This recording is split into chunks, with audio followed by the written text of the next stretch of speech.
Are you looking to become a Tier 1 operator in the gaming world? Elevate your games with Black Site Studio Terrain.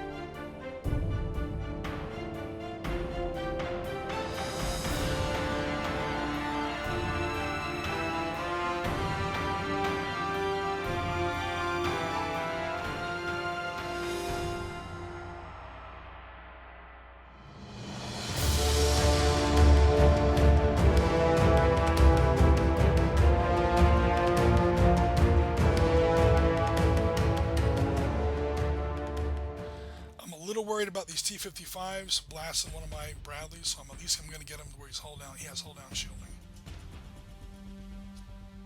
Oh, you know what? Before you get completely blown up by somebody, again, it's never fun to lose an APC. You definitely don't want to lose an APC with infantry still inside. That's literally you losing 2 units at once, and that's a very high body count, narrative-wise. So infantry get out. There are tanks about. Tanks and anti-tank missiles about. Get out of the APC. Again, this is all part of their movement. Even though they fired, they can spend half their movement. It takes half their movement to unload. He was already unloaded. That's why he was able to do that. This guy up here. He's Brad. This is my big fist right here. I only have 3 of them. This is my whole tank force. This one stack. I'm going to stay behind this cover and make him come to me. If he wants to overrun me, he's going to have to pay for it. Okay, let's go to Iraqi turn, and then we'll wrap up this game here. Slow smoked ribs. Oh, Nova Templar, you're making me so hungry right now.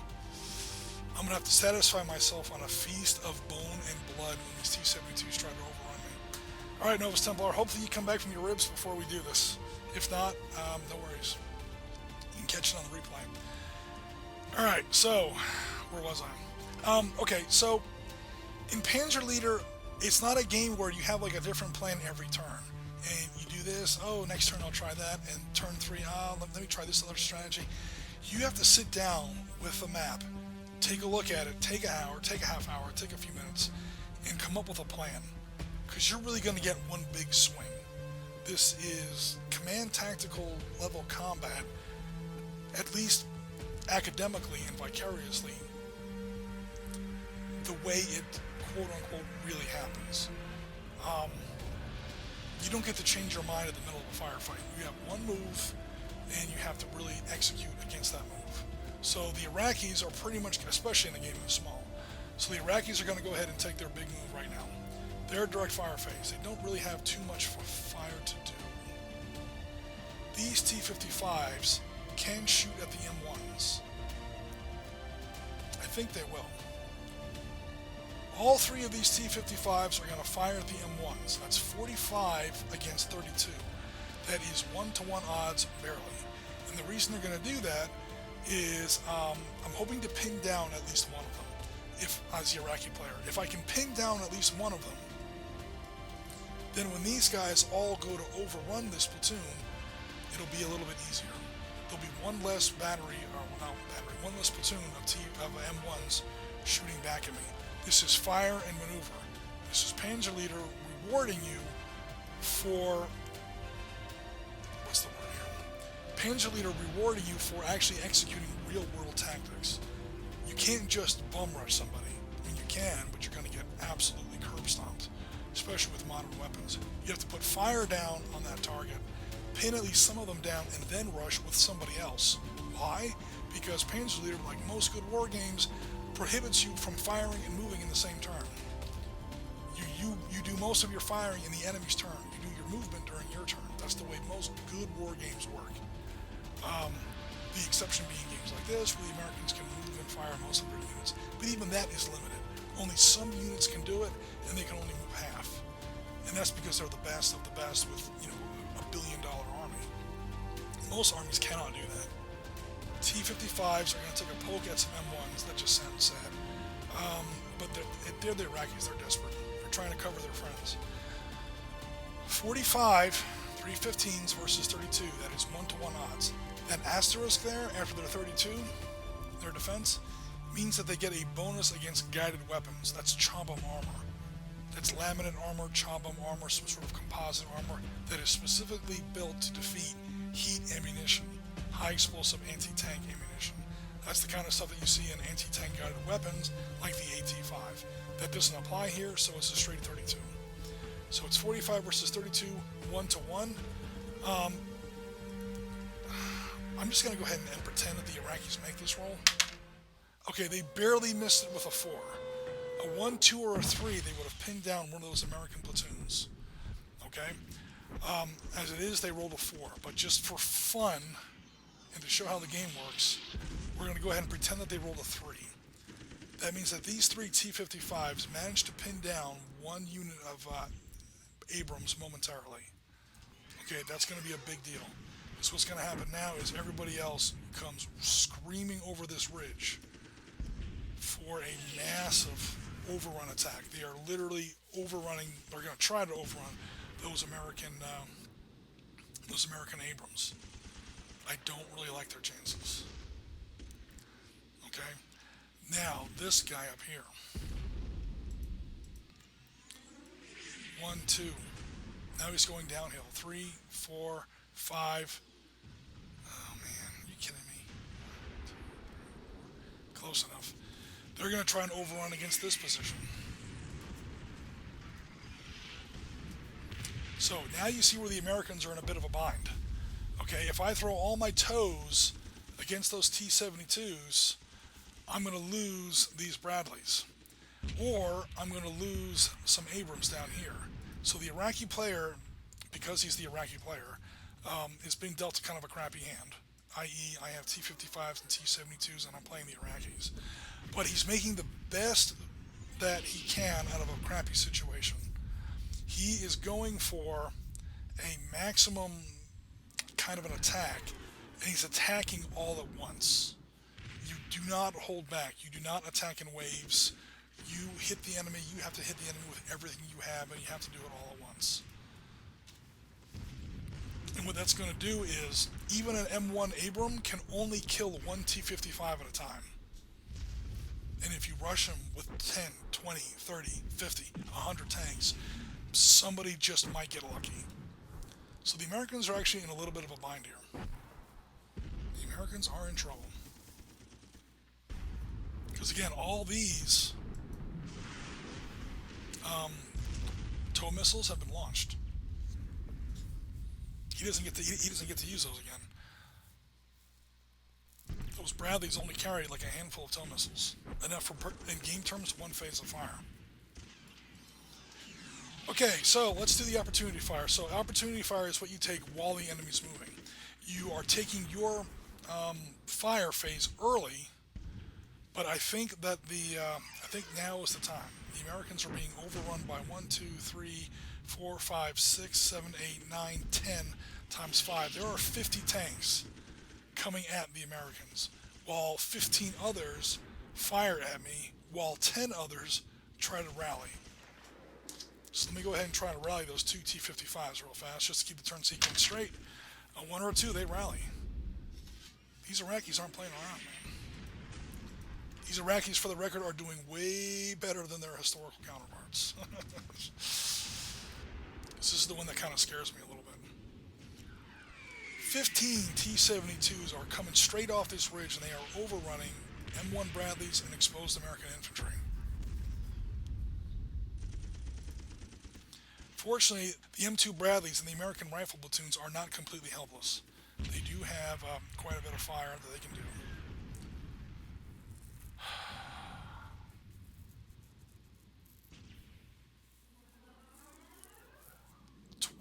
Okay, so it's 6 for the Bushmaster, 25mm automatic cannon Bushmaster. I am within 2 hexes, which means that I get the double bonus. So it's going to be 12 plus 12. That is 6 and 6 doubled. Becomes 24. The American infantry platoons in there, I-class weapons after 1967 are allowed to shoot at tanks within 2 hexes. This is laws, RPGs, javelins, dragons, light infantry, anti-tank weapons that are baked into that platoon. But if I do that, I can't use them to counter cat attack. But counter cat attack is 8 versus 54. That's less than 1 to 2 odds anyway. Alright, I'm going for it. Oh my god, I can't believe this. Cat attacks are not allowed against... no attack is ever allowed at odds worse than 1 to 4. And if I wait until 3 T-72s enter my hex, then that is going to be 8 against 54. That is greater than 1 to 4 odds. My cat attack now becomes illegal. I might as well attack now, is the short version of that. 12 for Bushmaster 1, 12 for Bushmaster 2, 8 for Infantry Platoon 1, 8 for Infantry Platoon number 2, which is within 2 hexes and can help. That's a total of 40 points. I'm going to engage 1 T-72 platoon at 2 to 1 odds. I'm trying to pin him down. If I can break up the attack while he's still 150 meters out, that's fine. I'll take it. 2 to 1 odds. Oh, a 1! That's a kill! Oh! He's destroyed.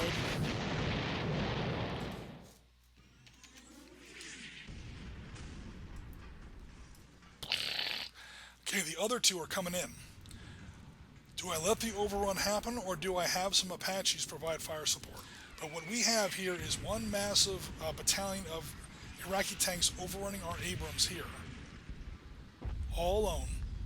Or we have 2 more platoons of T-72s overrunning American infantry and Bradleys dismounted here. What do we do with our Apaches? Our Apaches have a chance to shoot. Which target needs support more, do you guys think? I'm just going to pause the stream for 2 minutes and let you guys weigh in.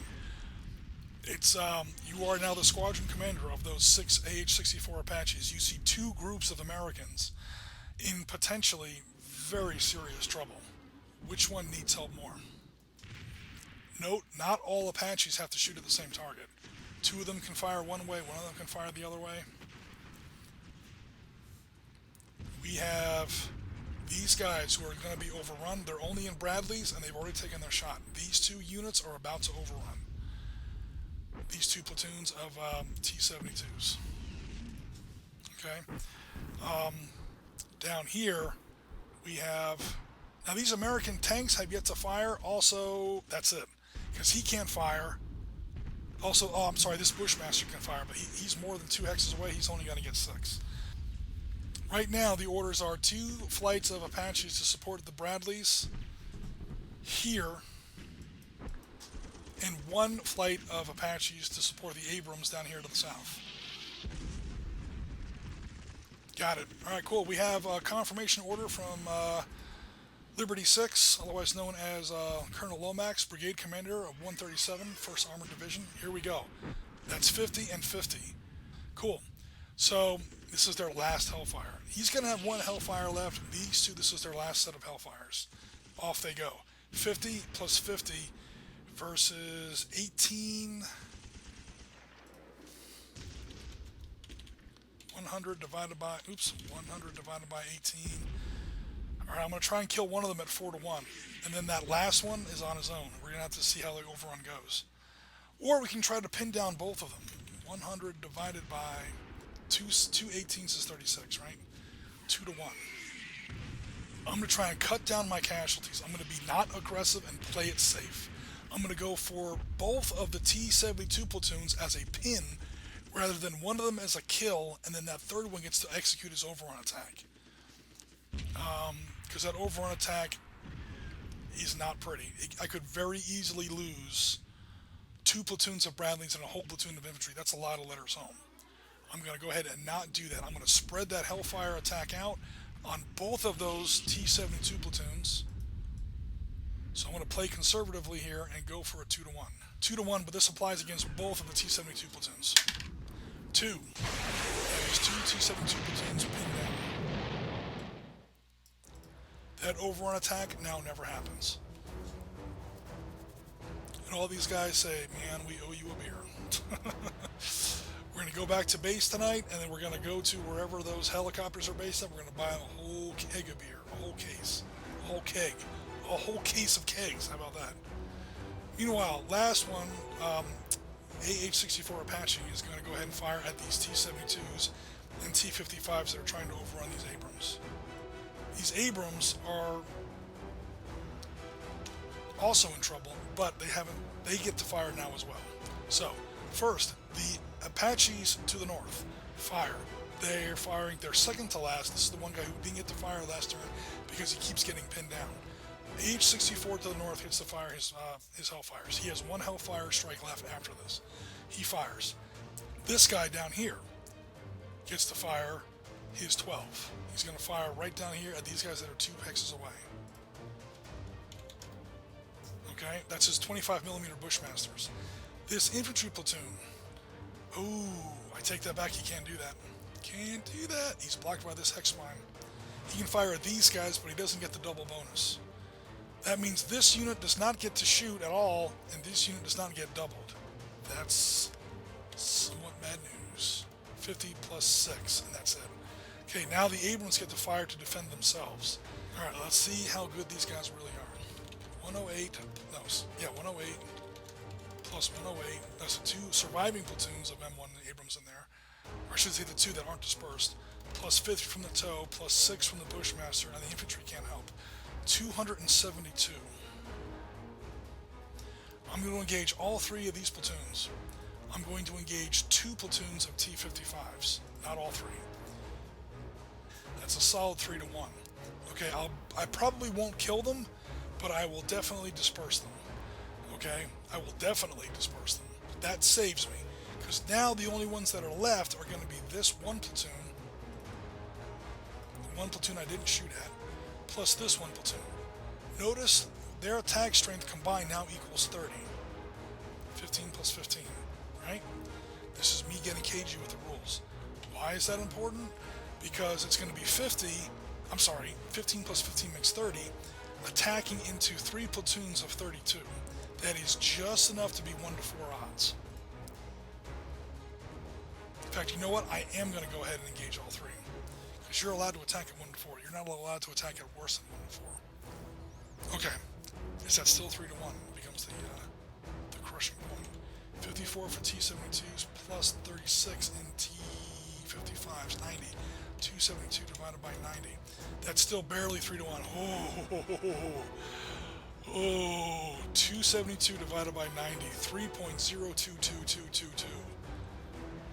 That was close. Anyway, 3 to 1. I'm trying to break up this attack before it even gets to me. So I'm going to go ahead and roll for my 3 T-72s. This is technically 6 attacks going on right now. That's a kill, that's a kill. Oop, what was it 2? That's a kill, that's a kill, that's a disperse. And then down here as well, these 3. Oh! Webcam. A 1 or a 2 kills. That is 3 dispersals. That's pretty much expected. So I pinned down a bunch of guys and killed a few of them. Now there's 15 going into 66. That is more than 1 to 4 odds. I should say that is worse than 1 to 4 odds. An overrun attack now becomes illegal. We broke up that counterattack before it had a chance to hit us. But, as you can see, these American Abrams are still in a lot of trouble. They've got 20 T-55s right next to them. More T-55s on the flank. Basically, we have 10 operational M1s versus 1, 2, 3, 4, 5, 6, 7 versus 35 T-55s plus these 2 make that 45. We got more T-72s over here, and these Apaches are pretty much out of missiles at this point. So, if we were going to continue this game, it is by no means over. The Americans could be in a peck of trouble here. But again, on the American turn, for their fire phase, one of the first things they're going to do is they're going to try and rally that Abrams. So if we were going to continue into turn 4, that's a 3, he rallies. That's very good news for the Americans. And there's 5 more 120mm guns that are now killing people. It's going to get nasty from there. But, again, this was just a quick play test, everybody. It's been a long weekend. I'm going to go ahead and stop jabbering, close down the stream. Thanks very much, everyone, for coming out. One more time to Sitrep Podcast. We've got a podcast going. Op Center episode 10's coming out soon. So, yeah, And again, we game, we either hobby or game every Thursday and Sunday. So yeah, keep checking us out, keep supporting us, and we definitely appreciate it. And I'll be in touch with most of you guys sometime during the week. So for now, I'm signing off. Take care.